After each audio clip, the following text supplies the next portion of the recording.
விஜய்க்கும் சீமானுக்கும் இருக்கிற துணிவு கால் பங்கு அரை பங்கு கூட திருமாவிடம் இல்லை. தைரியமா அரசியல் பண்ணுங்க சார். இப்ப கூட நீங்க என்ன பண்ணிட்டு இருக்கீங்க? திமுக மிரட்டிட்டு இருக்கீங்க, ஏடிஎம்கே மறைமுகமா சொல்லிட்டு இருக்கீங்க, பிஜேபி வெளியே வந்தா உங்க பக்கம் வரன்றீங்க. நாளைக்கு ஏடிஎம்கே கிட்ட கூட இல்ல விஜய் வந்து டெரிஃபிக் கிரௌட் வருதுன்னு வச்சுங்க, வரப்போகுது.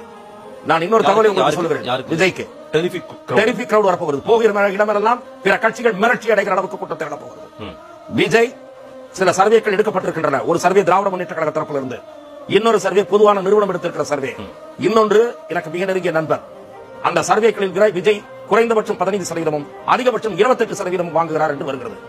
குறைந்தபட்சம் 15% என்பது சில தொகுதிகள், அதிகபட்சம் 28-30 என்பது சில தொகுதிகள். இடைப்பட்ட நம்பர் இருக்கு பாருங்க, 20-22 ஏராளமான தொகுதிகள் என்று சர்வே வருகிறது. எங்கிருந்து அந்த ஓட்டு வந்தது? அதிமுகவுக்கு ஓட்டு சரிவு ஏற்படும், திருமாவுக்கு ஓட்டு சரிவு ஏற்படும். அதன் மூலம் விஜயனுடைய பலம் கூடுகிறது. திமுக அணியின் சேதாரத்தை சந்திக்கும். கிறிஸ்தவ ஓட்டுகள், தலித் ஓட்டுகள் பிரிகிற காரணத்தால் அதிமுகவும் சந்திக்கும். ஏற்கனவே சரிவை சந்தித்திருக்கிற அதிமுக.